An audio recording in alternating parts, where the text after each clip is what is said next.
Taken? Son of a Dracky, that would have been a good one. Crap. Okay. How about... Also Taken. It is a pretty cool name, so that makes sense. Plus, I'd need a co-host with that kind of name, and this is primarily a solo act here. Let's try... This one is Taken too? That's okay. Seems like the kind of name that would leave protective film on their arcade products. I mean, this is probably for the best. Don't want my viewers thinking I have a problem or some kind of NES complex, or all that and more. Next. Come on, how was that one taken? Get off my back already! But then again, if I had that name, I'd have to give out advices all day long and have a 4K face.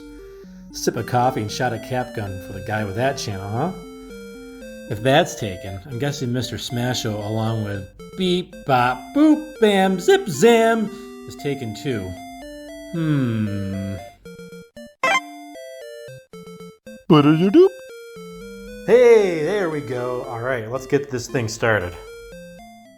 Hey, thanks for coming back to the channel. Today we're going to be talking about our 2019 Game of the Year. 2019 was a big year for classic JRPGs for me. First, we're going to talk about Dragon Quest VIII Journey of the Cursed King. Dragon Quest VIII Journey of the Cursed King was an excellent game for the 3DS. That I got to play. I skipped out on Dragon Quest VIII when it first got released for the PlayStation 2. A friend of mine did have me try it briefly, just wasn't really feeling it at the time. Playing a lot of other different games. Him and I also had a little bit of a rivalry going on of which series was better, Final Fantasy or Dragon Quest. At the time I was more Team Final Fantasy and he was obviously Team Dragon Quest. So that might have been another reason why I was maybe a little adverse to it. Didn't want to admit that he might be right that Dragon Quest VIII could be a good game. But I decided to give it another shot and try it out on 3DS. I heard that Dragon Quest VIII had some quality of life improvements, so hey, let's give it another shot. I'm really glad I did. I wanted to play this leading up to Dragon Quest XI coming out on the Switch. Because I was looking forward to that for a long time. Dragon Quest XI was actually the first game announced for the Switch. So I wanted to get ready for it in proper fashion and play another Dragon Quest game, as I hadn't played a new Dragon Quest game, at least new for me, in many, many years. So yeah, I started playing Dragon Quest VIII and really got attached to the characters. Our main hero we got here was... your typical silent hero in a Dragon Quest game. I can't think of any that actually do have some speaking roles. The idea is that you're supposed to be playing the part of the hero, I believe, is kind of what they're going for with the Dragon Quest game and the Dragon Quest series. But it had a great supporting cast of characters, and that's really the characters that you learn to love and celebrate in the Dragon Quest games, is your supporting cast. There's three main characters in the supporting cast that are in your party anyways. You got Jessica, who's your character who's a little more spunky and got a little bit of an attitude, but is really good backstory to Jessica. A little bit typical backstory that you might see in some other games, but I really enjoyed her character. There's a little bit of comic relief with her as well. Some female type comic relief. Leave it at that. We've got Yangus. He's your best bud in the game. He's also a really big source of comic relief. I think he's a big fan favorite of the game from people that I spoke to about Dragon Quest VIII. Really like Yangus. He's kind of your big bruiser character. And yeah, he's a cool guy. He might be a little bit. You might find him a little annoying at first, but he'll grow on you, and then like some of his lines, you might even start talking like him because the game's fully voice acted. But yeah, really enjoyed Yangus. Another main character of the game was Angelo. He looks kind of like Trunks, an older version of Trunks from Dragon Ball Z. I didn't enjoy him quite as much as the other two, but he was cool too. But yeah, it's a great supporting cast of characters in Dragon Quest VIII. A really good story. It is a long game. I did sink in quite a few hours into it. And the story is really engaging, especially for a Dragon Quest game where story sometimes takes a backseat to gameplay. But they did a really good job with character development and the story in this game, and that's what really drew me to it. Because I had played Dragon Quest VII when that came out on the PlayStation, and the character development just wasn't there, and the story just wasn't there for that game. Those were very weak elements. When I'm playing a JRPG, that's something that is important to me. And that same friend of mine had told me about Dragon Quest VII, said, hey, it's a lot like Final Fantasy VI, you'll really like it. I was like, oh, okay, yeah. It was anything like Final Fantasy VI, I don't know where he got that from. But it was okay game, but it didn't resonate with me at all. But I'll probably give that another shot. I do have Dragon Quest VII on the 3DS after I had picked this up because I really liked what they did with some of the quality of life improvements. One thing I'll say about Dragon Quest VIII, again, no spoilers. As I've said in previous videos, I'm not one to give spoilers for games, so you don't have to worry about that on this channel. But what I will say is that this has probably what I thought when I played it anyways, I thought it was the best ending I've ever seen in any video game. It was a little bit interactive and it was long. I think I spent I think the ending lasted maybe a half hour. So it was really cool. I know there's multiple endings. I only got one. I was like, I'm not gonna play through this again. I don't have time as much as I'd probably like to play it again. Someday maybe we'll try to get another ending. It's based on different actions that you take throughout the game, and I think there might have been some actions you can take during the ending too that might change the course of the ending. But it's been a couple of years now, so I don't remember it quite as vividly as I did previously. But I remember this being really a great ending, and I remember saying to myself, this is the best ending I've ever seen in a video game. But yeah, I really enjoyed Dragon Quest VIII. Not too many pitfalls to really speak of in Dragon Quest, other than some of your typical grinding and RNG that you have in a Dragon Quest game. There are some very frustrating elements, but it's in almost every Dragon Quest game. The biggest pitfall to Dragon Quest VIII, I would say, is even though it shed a lot of its classic Dragon Quest, Dragon Warrior roots, in terms of some of the things that weren't highly celebrated about the series. One of the things is there are some things in this game where it's like, whoa, what do I do next? There's nothing in the story that tells you where to go next. It's a huge world, and you could find yourself just kind of really just scouring the world at different points in the game. And I remember there was one specific quest. I think you were on a boat and you were looking for I think you had to find some cave or something, and but you didn't know that's what you were looking for. I remember spending hours looking for that. It was very frustrating, and just kind of took me back to some of the previous Dragon Warrior games on the NES, and just being like, wow, how was I supposed to know to go here? There's a couple times that this game does that, but that's okay. You'll find that in a lot of RPGs. But if I had to find something to gripe about Dragon Quest VIII: Journey of the Cursed King, that would be it. But fantastic story, wonderful character development. Lots of different hidden, optional side quest paths and things that you can take. So yeah, this will keep you busy for a while. If you are a fan of classic JRPGs or the Dragon Quest series and you haven't played it, definitely give it a shot. I think you'll like it. Might be hard to pick up on the 3DS these days, but if you can find it, definitely go for it. It's also available on the PS2. I can't really speak too much of that. I only played a little bit of it, but playing this version, I remember just from the little I played the PS2 that some of the quality of life improvements did make a difference for this game. Next, we're going to talk about the next Dragon Quest game I played in the year 2019, and that was Dragon Quest. I gotta look at the title here. Dragon Quest XI: Echoes of an Elusive Age, Definitive Edition S. Super long title. This might have the record for longest title of a video game. Just it's ridiculous. But it is a massive game, so I can give it that.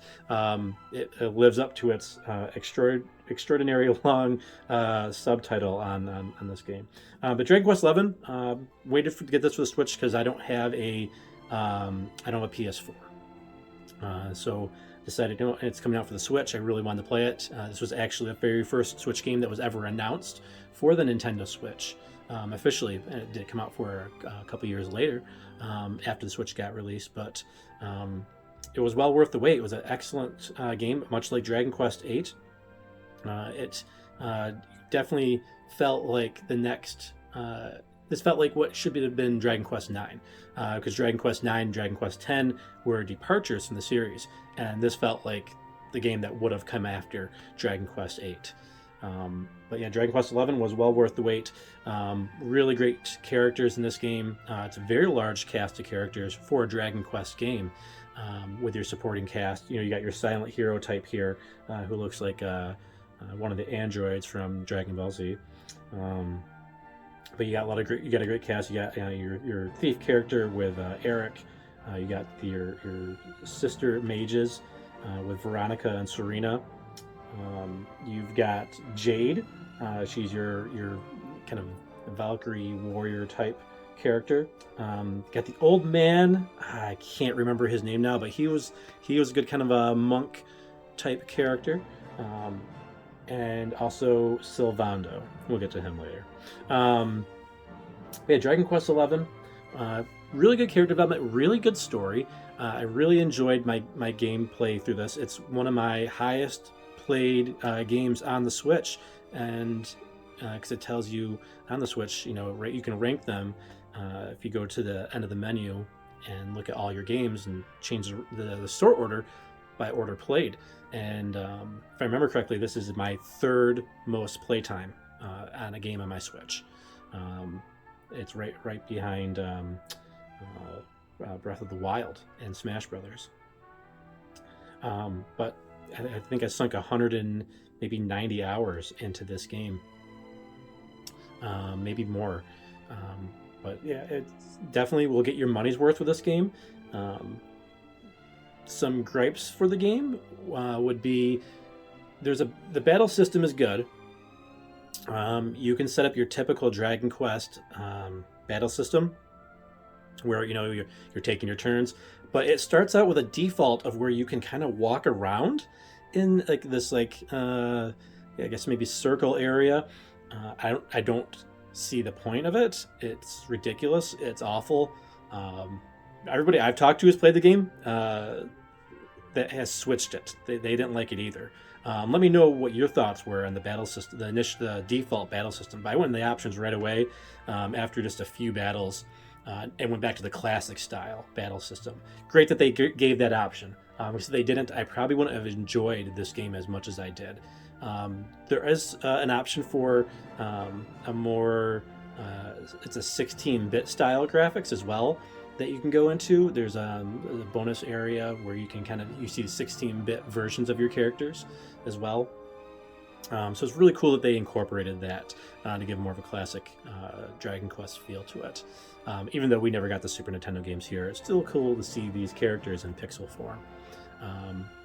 And I really enjoyed what this game had to offer.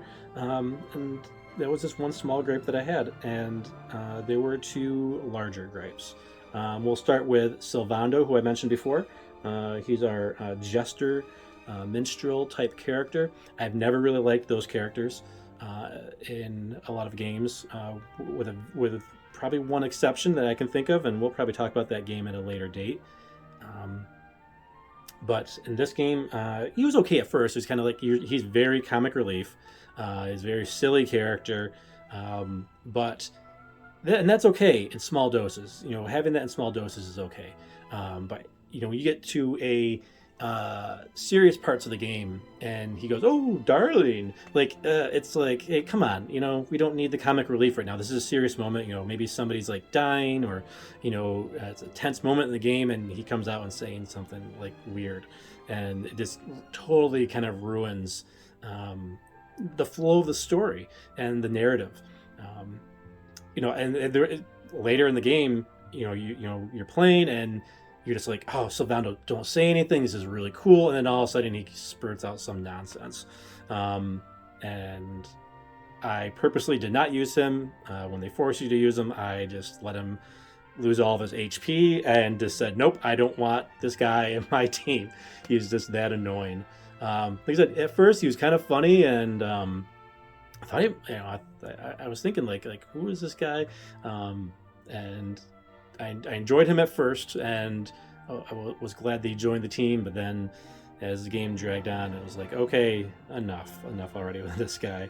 And he has more speaking roles than he really needs to have. He's not a major character in the game, so I really don't know why they did that. The rest of the cast is fantastic. I really enjoyed all the other characters, where it got to a point where it was kind of tough to figure out who I wanted to have on my team. With all the other characters, because they all had a lot of strengths and weaknesses, and complement each other, and there's a lot of like combo type attacks you can do as well. So yeah, really unfortunate. Definitely for me. Some other people I've spoken to found him annoying as well. Some people love him, so a lot of people like those goofy type characters. But the thing I thought of the most was just going back to some more Dragon Ball Z references here. And as you may or may not know, the Dragon Quest series and Dragon Ball series has the same artist, Akira Toriyama. So there are some similarities there. But it reminded me of the Bulma scenes from the Frieza saga.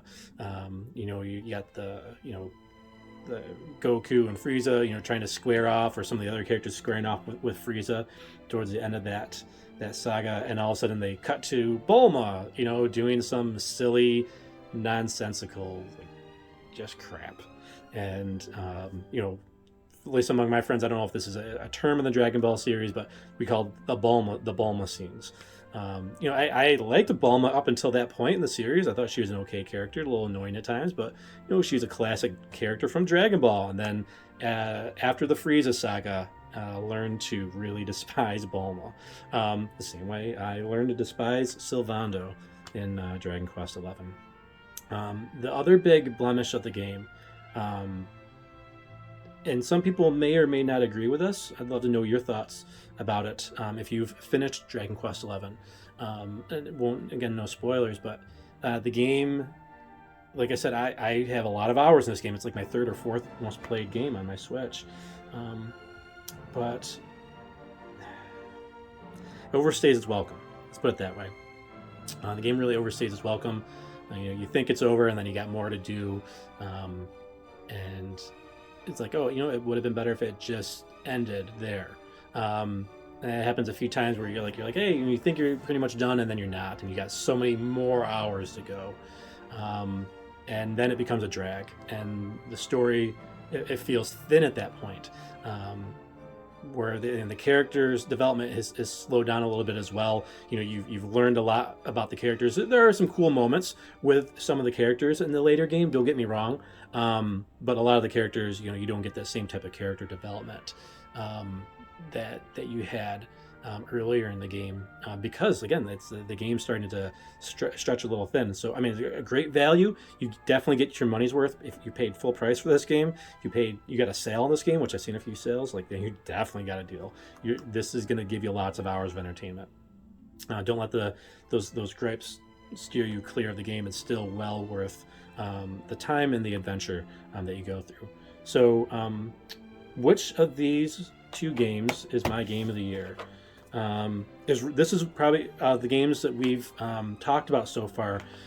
2021, we said it was going to be Metroid Dread, and that was a fairly easy decision. There were some good games that I played during that year, but at the end of the day, it was very definitive. Same with my game of 2020. It was extremely definitive what game that was going to be with Xenoblade 2. there wasn't a question about it, even though I had a really good experience with the other Xenoblade, the first Xenoblade game that same year, with Xenoblade Chronicles Definitive Edition. It was still, there was a clear-cut winner. This one was a little tougher deciding, because Dragon Quest XI is probably the better game. If I'm looking at it objectively, and look at the merits of each game and what they have to offer and the value and everything, what you get. Even a lot of the narrative is better too. But I gotta say, Dragon Quest VIII Journey of the Cursed King for the 3DS is my 2019 game of the year. I really enjoyed this game. Like I said, there was very few flaws other than some of the small archaic things that kind of just carried over just a little bit. But then for that to be the only blemish, I can't say Dragon Quest XI is better than this. Initially, I would have said yes. Dragon Quest XI was slightly better. For me, anyways, better experience.